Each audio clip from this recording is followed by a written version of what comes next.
Bom, pessoal, então vamos dar prosseguimento do vídeo anterior.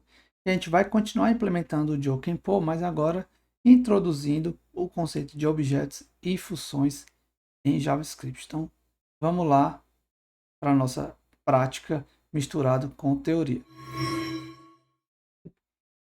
Então, em JavaScript, basicamente, funções são objetos. Então, essa é a primeira coisa que você vai ter em mente. Mas isso não muda muito tanto na parte prática. Mas elas são objetos, então elas têm propriedades e também possuem métodos. Os métodos mais básicos, apply e call, eu não vou entrar em detalhes, mas elas também possuem propriedades como length e constructor, certo? Em JavaScript, é importante você ter noção que elas são first class citizen, ou seja, cidadão de primeira classe. Consequentemente, eu posso usar ela como um valor qualquer, posso armazenar elas em vetores ou variáveis ou objetos, pode passar ela como argumentos para outras funções, e elas podem ser, inclusive, retornadas por outras funções. Então, a primeira coisa que eu vou fazer aqui é modularizar melhor o nosso código. Então, é o seguinte, a primeira coisa que eu vou fazer para organizar isso aqui melhor, eu vou criar uma função aqui simples. Eu crio dessa forma, opção é opção válida. E eu vou dizer que ela recebe aqui uma opção. E eu vou colocar aqui o meu switch case para dentro desse cara. Certo? Então, essa é uma primeira forma. Aqui eu só vou fazer o seguinte. Se a opção é inválida, eu vou colocar aqui return false. Nesses outros casos, eu vou tirar o break.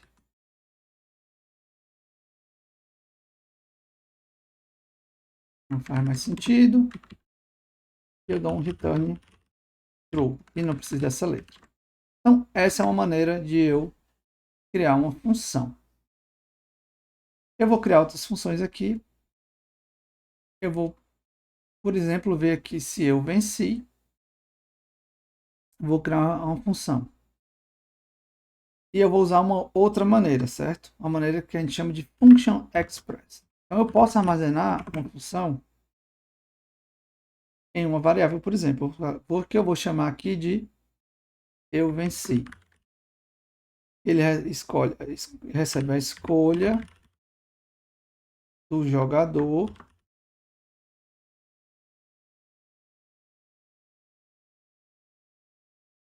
function escolha do jogador e escolha NPC. Essa aqui é a minha função. Basicamente, o que eu vou fazer é o seguinte. Vou colocar isso aqui para lá, certo?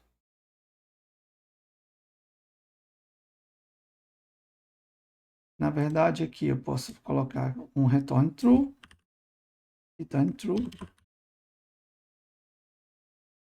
e, caso contrário, return false. Essa é uma segunda maneira. Então, veja que eu armazenei esse cara numa variável, mas ele é uma função. Então, como é que eu chamo aqui?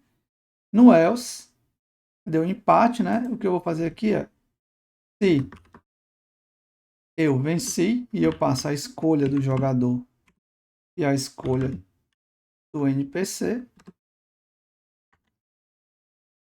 faço o seguinte, se eu venci, quer dizer, nem preciso desse if, eu vou colocar o else, eu faço let venci igual a eu venci, escolha do jogador, escolha NPC. Há um erro aqui na linha 26. Aqui eu acho que. Escolha. Escolha. E aqui também está com o mesmo erro.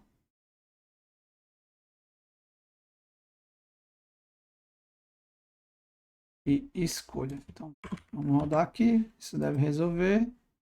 Ainda tem algum erro. Sim, vários locais, né? Vamos lá. Escolha. Acho que só. Ainda tem uma na linha 45. Escolha. Beleza, funcionou. Então, mais uma vez, aqui eu armazenei esse cara. Veja que essa função aqui, ela não tem nome. Então, ela é chamada de função anônima, certo, pessoal? Posso utilizar isso aqui também. Ah, deixa eu ver o que é que eu mais eu posso modularizar. Por exemplo, eu posso criar um outro exemplo de função anônima. Eu vou criar aqui bem simples, tá, pessoal? Vou tirar esse log daqui. Eu vou fazer o seguinte. Uma função anônima, ela pode ser o seguinte. Function console.log.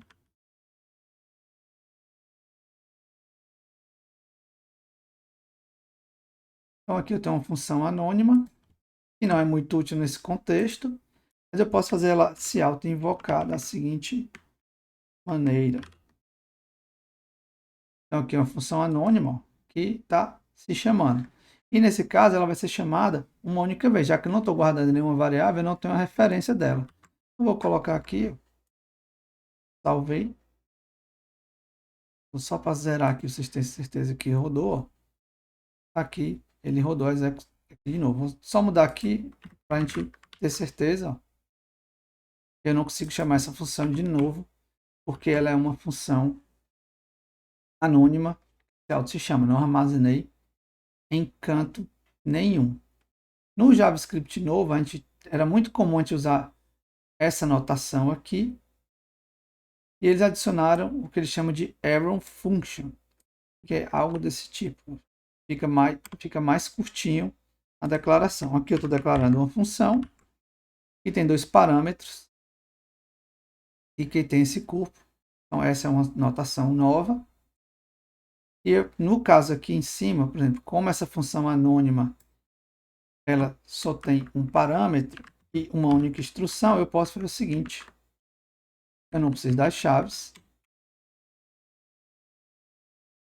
Eu posso simplesmente fazer dessa forma. Também funciona. Certo? Em JavaScript, funções podem ter parâmetros com valor default. Então, eu vou colocar aqui nome. E se o padrão default é esse, eu vou colocar aqui Chico. E agora eu vou mudar a minha string aqui para estar bem-vindo. Nome. Audio Climpou.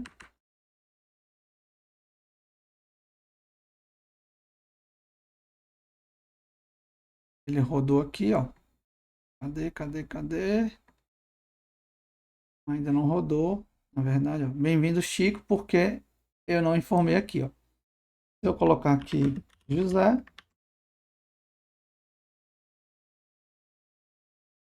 Tá aqui, ó. Bem-vindo, José. Eu vou deixar vazio por enquanto. Então, parâmetro com valor default aqui. E a gente já está vendo as arrow functions. Vamos ver aqui. Vou fechar isso aqui que eu não estou utilizando. Vou fechar isso aqui também por enquanto. Vou criar aqui uma outra opção. Agora eu vi que o estava escrito errado também. Opções. Vou criar uma outra função aqui. É justamente o cara que vai me dar uma escolha randômica. Então, vamos ver aqui. Escolher randomicamente. Esse cara aqui eu vou criar uma função para isso. Que vai ser o seguinte. Vou usar essa anotação, certo? Escolher randomicamente.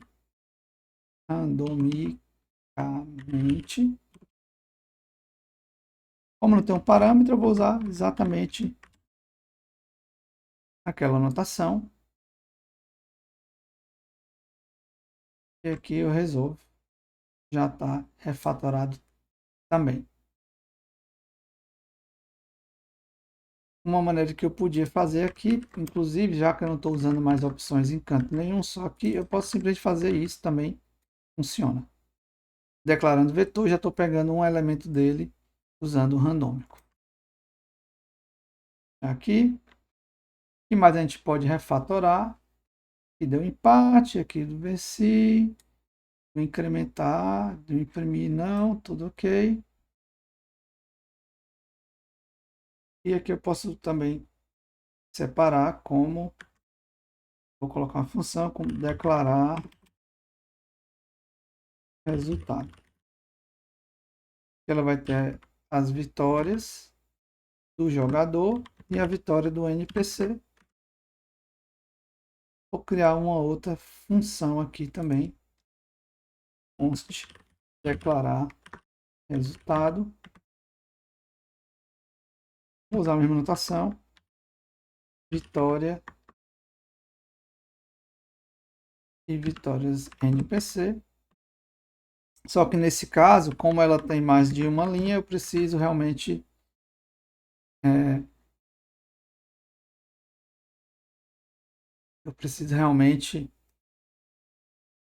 colocar entre chaves, certo? Então vai ficar assim por enquanto, tudo funcionando normalmente. Então a gente viu ali o funcionamento básico, mas eu posso também passar qualquer quantidade de parâmetros para uma função, que não vai dar erro aqui, certo? Nesse caso, eles vão ser armazenados num vetor chamado arguments, a gente vai ver.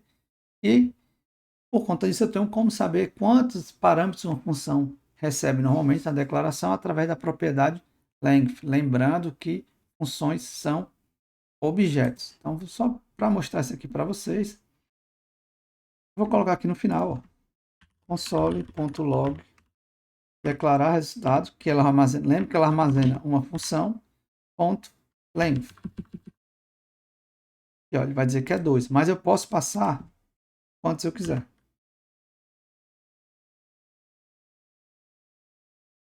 Ops, falta uma vírgula. Continua sendo 2, mas eu passei vários. Porque não gera erro. Vamos ver como a gente olha para esses caras aqui. Então, vou voltar aqui. Vou deixar esse cara. Não preciso disso daqui. Voltar para a função lá de cima. Opção válida. Não é à toa que eu estou olhando para essa, pessoal. É por conta desse tipo. Quando eu declaro assim, eu posso simplesmente pegar todos os argumentos da seguinte forma. Através da variável arguments. E eu vou testar aqui, como ela não está sendo chamada, é a opção válida. E eu vou botar aqui a opção P. Eu vou botar aqui um console.log só para a gente ver que está sendo chamada e está sendo executado direitinho. Vou voltar aqui em cima. Deu true, argumento P.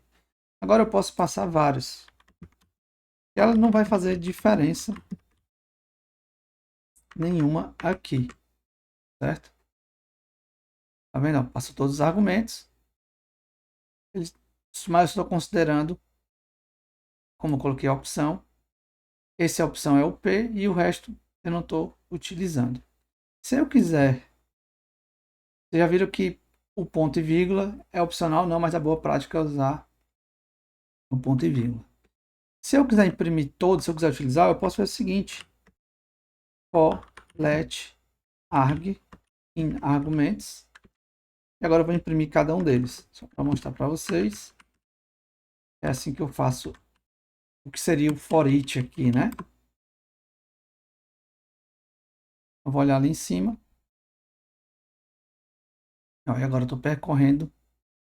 Na verdade, aqui eu estou percorrendo o array, né? O índice. Para percorrer, na verdade, eu tenho que colocar assim. P, etc. Beleza? Ou, mas isso não é tão prático, eu posso fazer o seguinte. Vou fazer o for off. E aqui sim, ele vai imprimir os elementos. Certo? Lembrando que aqui está a passagem dos caras. Então, o for off é novidade, porque aquele for in não era muito intuitivo, como vocês puderam ver. Eu mesmo me confundi. Mas era só para mostrar isso para vocês. Mas se eu quiser, por exemplo, que uma função receba vários parâmetros, o número de parâmetros variados, eu posso, com o JavaScript novo, isso é possível colocando, definindo os REST parâmetros da seguinte forma. Com isso, esse vetor opção aqui, agora eu posso passar vários, ok? Mas eu não vou utilizar isso agora. Só para vocês saberem.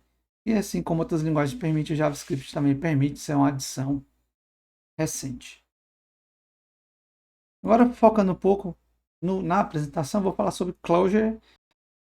E para isso a gente vai focar aqui na apresentação.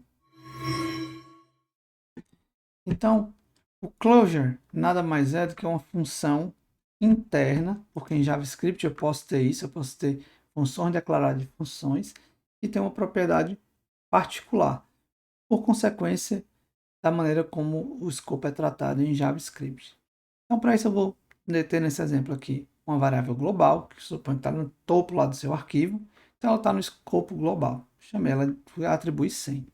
Então, declarei uma função aqui que eu chamei de externa, que ela tem uma variável local, igual a 10, e ela, toda vez que é chamada, ela incrementa a variável global, porque ela tem acesso, justamente porque a outra é variável global. Só que aqui entra a função interna.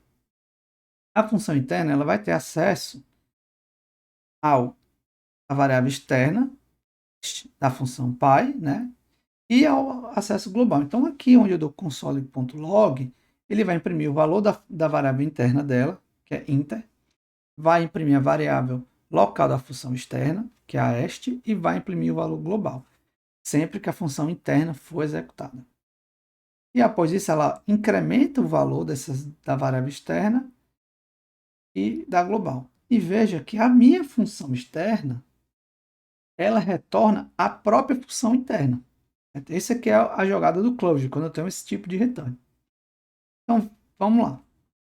Quando eu for lá e declaro x e digo que ela é igual à função externa e tenho o parênteses, na verdade, o que eu estou fazendo? Eu estou executando a função externa. Então, na hora que essa linha é executada, eu executo a função externa, ou seja, ele declara a variável externa dela como 10, ela incrementa a variável global, que no caso vai virar 101, e retorna a função interna, mas a função interna não é executada. Então, eu tenho uma função externa igual a 10, a global igual a 101. Na segunda linha aqui, na próxima, eu executo essa função externa. Então, eu declaro novamente externa como 10, executo o global, então o global é para 102, e retorno novamente uma função interna igual a outra. Mas veja que não foi executado. Então, vamos ver agora o que acontece quando eu executo a função que está armazenada em x. Então, o que é que vai acontecer? Quando ele vai usar, ele vai declarar minha variável inter, que é 20, que é a minha função interna. Eu imprimo o console. Então, quem é a variável externa que ele vai interna é 20, porque eu acabei de declarar. Isso é fácil. A variável externa é a externa do pai, que tinha um valor de 10, certo? Ela foi declarada, mas não foi alterada. E a global foi alterada 2 vezes, vai ter 102. Porém, veja que depois disso eu executo o externo mais e o global. Então, eu incremento o global de novo e incremento a função externa. Então, se eu chamar x de novo, agora essa externa que foi alterada vai estar modificada. Então, chamando x, eu vou imprimir inter igual a 20, porque ela é executada novamente, então ela redeclara o 20. A variável externa é a do pai, que ela alterou na vez anterior, então 11, e a global é a global 103. A mesma coisa se eu chamar mais uma vez. Ele vai alterar o externo, ele vai imprimir e depois alterar o externo e o interno. Então, o global aqui está em 104, o externo está igual a 12. Quando eu executo agora o y, aí o que acontece? O global é o compartilhado lá, que foi incrementado. O inter foi redeclarado, mas o externo, veja, é 10. Por quê? Porque ele é a variável daquela segunda cópia lá.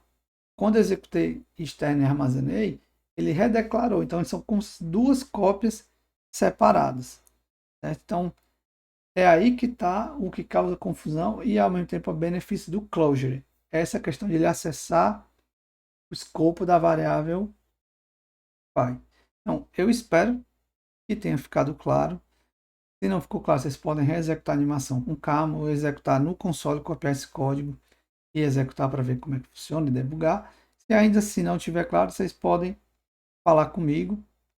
A gente tira essa dúvida, eu tiro a dúvida com vocês. E agora a gente vai falar de objetos em JavaScript. Então vamos voltar lá para o código. Então, objetos JavaScript são pares chave, nome e valor, certo? Ou chave e valor, como vocês queiram chamar, que são semelhantes ao dicionário do Python, os hashes do Perl do Ruby, dos hash table do C++, hashmap do Java, array associativo em PHP.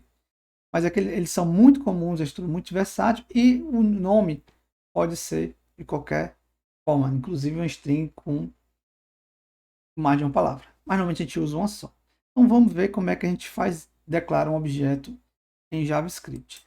A gente tem duas opções, a sintaxe literal e a sintaxe e a outra sintaxe. Então, uma maneira que eu posso mostrar para vocês aqui rapidamente, eu vou botar aqui let is igual a object. Estou declarando um objeto, mas a função literal é o mais comum. Então aqui eu vou fazer o seguinte, eu vou criar um objeto aqui que vai ser o const jogador. E como é literal, abre chaves, o nome, o string, eu vou dizer aqui, nome, e o nome aqui do jogador, certo? Eu vou colocar aqui, por exemplo, Bruno. Eu vou colocar aqui o número de vitórias, 0, vírgula aqui, e eu vou colocar a escolha. Eu vou colocar aqui igual a pedra, como está ali. Então aqui eu tenho o meu jogador. Inclusive eu vou fazer o seguinte. Eu vou colocar esse cara para cá, a saudação vem depois, para vocês mostrar. E eu vou agora passar a chamar aqui o nome. Jogador. Coloquei o nome da variável aqui. Jogador. Ponto nome. Um errinho aqui, deixa eu só ver o que foi.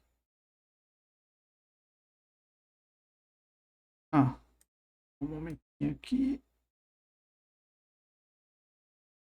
Faltou ponto e vírgula. Pronto. Agora foi, ó. Bem-vindo, Bruno. Como não é a função, né? Mas eu estou executando a instrução. Beleza, funcionou aqui. E vou criar também aqui o NPC. Da mesma forma, vou copiar aqui. Só que agora eu vou deixar número de vitórias.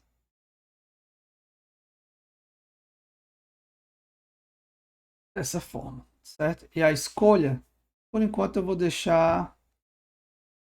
Eu vou colocar aqui tesouro, só porque se deixar igual vai entrar em loop infinito, certo? A gente vai ver como é que funciona. Agora eu vou substituir. Então eu vou tirar esses caras aqui. Vai dar um bocado de erro. E vamos substituir aqui.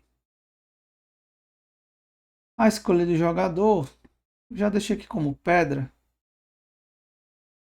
Eu vou deixar vazio aqui. Não tem problema. Vai dar certo. Deixar os dois como null.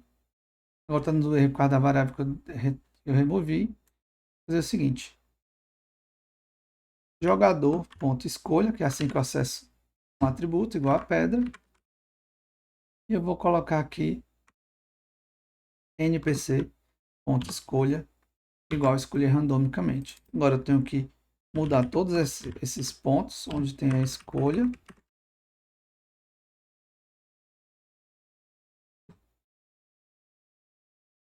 Aqui também.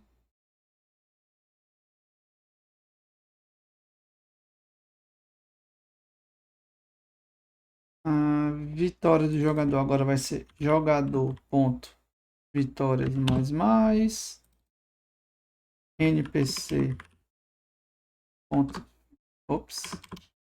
npc.vitórias mais, resultado é a mesma coisa, escolha do jogador, jogador.escolha, npc.escolha, só refatorando. E aqui, similar, né? Jogador.vitórias, npc.vitórias. E aqui, mesma coisa.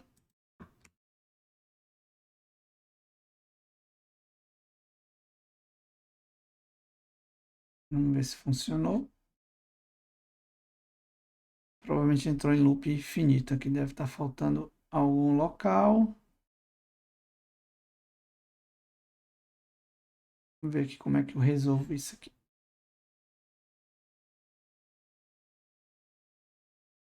Vou abrir de novo.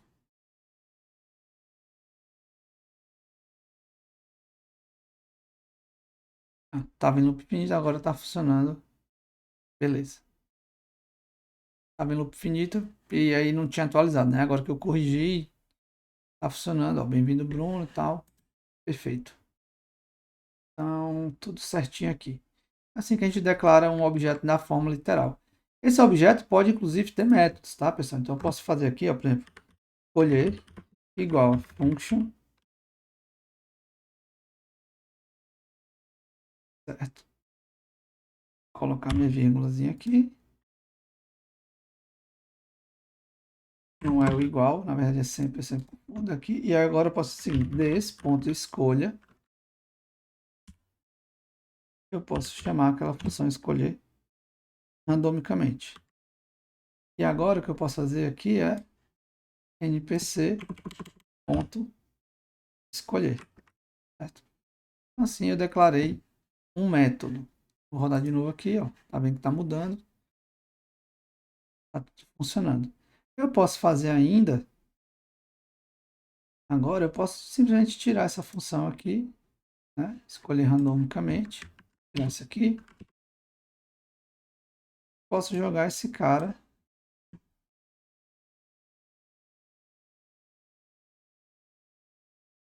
para cá.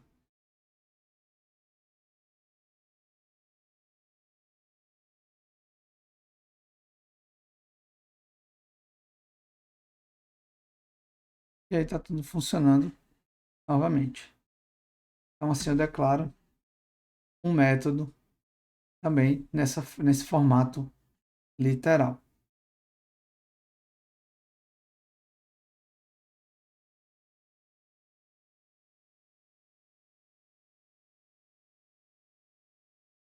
Então a gente viu as duas formas ali de criar, né?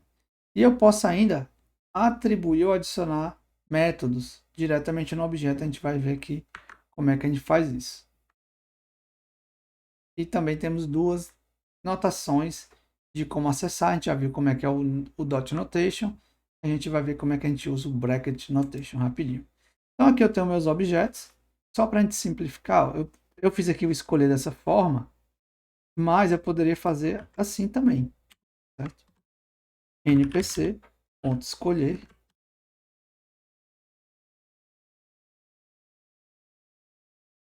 Assim eu estaria atribuindo um método, vendo que voltou a funcionar normalmente. Então essa é uma opção também. Eu vou colocar ali de volta, só para vocês verem a diferença entre como o bracket e o dot notation, a anotação de ponto de colchete. De ponto a gente já está utilizando. Eu vou percorrer um objeto para vocês mostrar para vocês. Eu posso ver o seguinte: for let atributo in npc. Eu vou botar aqui console.log,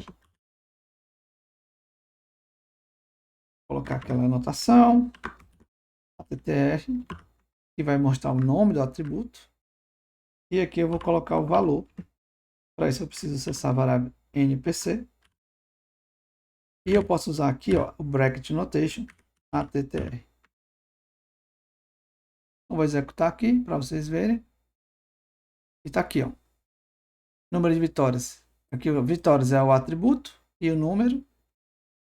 E aqui, inclusive, a função ele mostra. Então, aqui eu percorro um objeto usando o Bracket Notation. Com as últimas versões do ECMAScript, a gente ganhou outras opções de percorrer. Então, eu posso trocar aqui o off, o in pelo off, e colocar aqui object.entries, passar esse objeto. Agora, eu posso receber aqui dois valores, justamente o atributo e o valor desse atributo. Então, aqui eu vou alterar. A gente vê como é que funciona. Então, aqui a gente tem o mesmo resultado, certo? Ou se eu quiser somente o valor, certo? Eu posso, em vez de pegar as entradas, eu posso pegar o values. E aqui eu preciso imprimir só isso. Também é uma outra opção. Só corrigir isso aqui. Aqui, ó, só os valores. Ok. Mas aqui ainda não está muito legal, né? Nem sempre é fácil. Aqui o literal é muito útil, mas também, esses caras compartilham algumas coisas. Como é que eu crio isso de uma maneira mais interessante? Então, a gente pode utilizar funções construtoras. Então, nesse caso aqui, eu vou fazer o seguinte. Vou declarar aqui uma função construtora da seguinte forma. Jogador. E aí, o que é que a minha função construtora vai ter? Vou colocar aqui que ele vai ter somente o nome. A minha função construtora vai ter da seguinte forma. Des.nome igual a nome. Des.vitórias igual a 0. E des.escolha igual a null. Posso colocar aqui um valor padrão, que eu vou dizer que é NPC se o cara não informar. E agora o que eu posso fazer? Simplesmente eu posso usar essa função construtora para criar o meu objeto.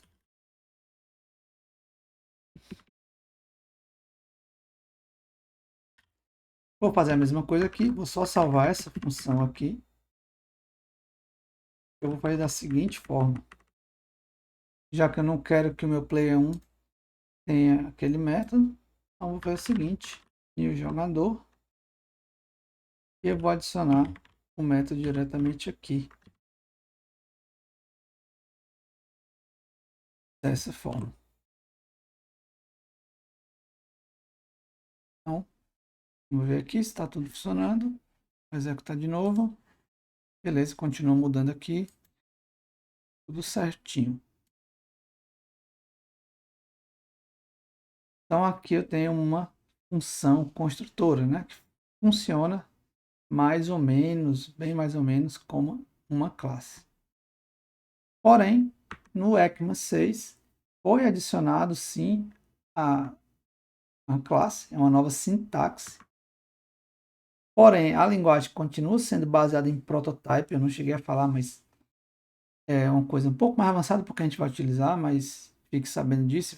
Eu vou deixar o material nas referências que falam bem disso. Ela ajuda principalmente na implementação de herança, que usando prototype é bastante confuso para quem não é acostumado, mas a linguagem continua sendo baseada em prototype. Então é basicamente, não ao pé da letra, um syntactic share, ou seja, uma maneira de deixar mais semelhante a outras linguagens. A gente vai ver aqui como é que a gente faz também. Então, eu vou trocar agora aqui, rapidamente, eu vou criar minha classe. E aí, eu preciso definir um construtor. Eu declaro assim, constructor.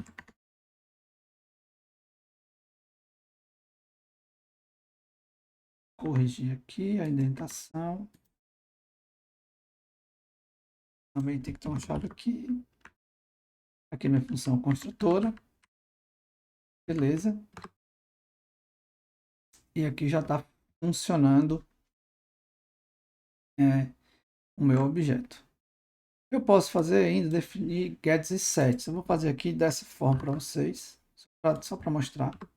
Vou criar um get escolha. Esse cara vai ser chamado quando o cara botar instância ponto escolha. E ele vai simplesmente retornar aqui desse ponto.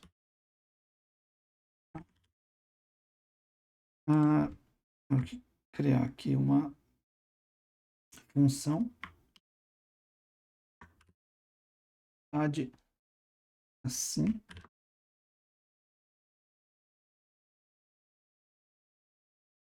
E eu posso criar um set que eu vou só testar. Ó. Então, set escolha. Como é um set, ele recebe um valor.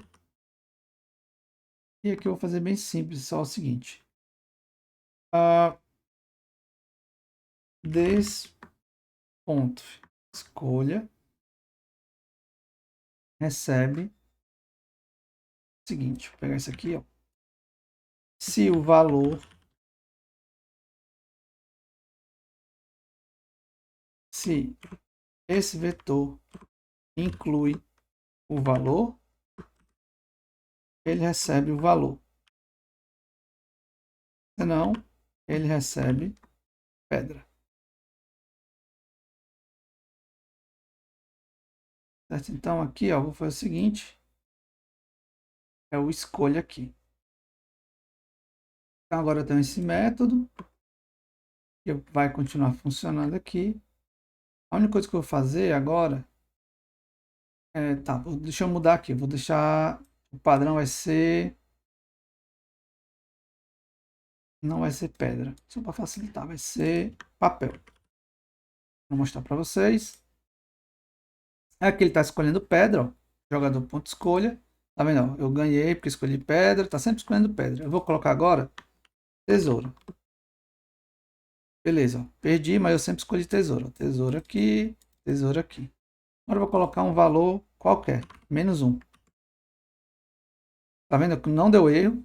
Ele passou a escolher papel. Ele chamou ali o set, verificou, certo? Chamou, ó, aqui esse set, escolha, verificou, não estava aqui, atribuiu papel ao des underline escolha, mas quando dou um get ele chama justamente isso. Então essa variável des escolha ela existe, eu consigo acessar ela aqui, ó, se eu tentar imprimir aqui. Não é um atributo privado, mas eu não vou tocar nesse assunto, é mais uma anotação. Ó, tá aqui, ó, papel, papel, só para ficar mais fácil. Eu vou colocar aqui um string qualquer, só para vocês dizerem que é exatamente essa parte que está sendo executada. Ó, tá vendo? Então ela não é um atributo privado, mas o get e o set acaba meio que escondendo, né? Então veja que não é uma classe como uma classe no Java, no C++, que tem mais amarras. Ela continua sendo na essência. Eu posso adicionar métodos, ó, aqui eu continuo podendo fazer isso. Eu posso adicionar atributos.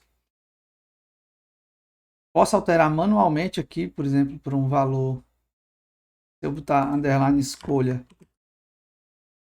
não, ele vai alterar e não vai passar pelo get.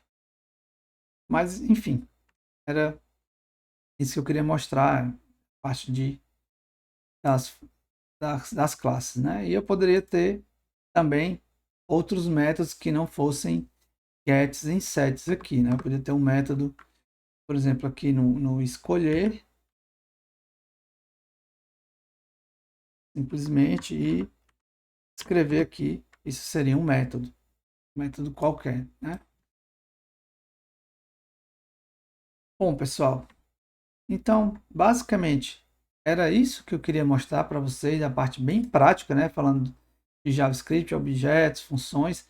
Por enquanto, a gente está só no console, porque a gente ainda não sabe interagir. A gente vai fazer isso mais adiante no curso. Vamos transformar, sair do console para ir para uma coisa mais visível, né? Usando HTML e CSS. Então, eu espero que vocês tenham gostado. Eu vou deixar aqui algumas referências que são bastante interessantes para vocês darem uma lida. Principalmente as duas últimas, a última aqui que fala sobre classe em JavaScript. E eu espero que vocês tenham curtido. Espero que vocês continuem com a gente nos próximos vídeos. E até a próxima. Valeu e fui!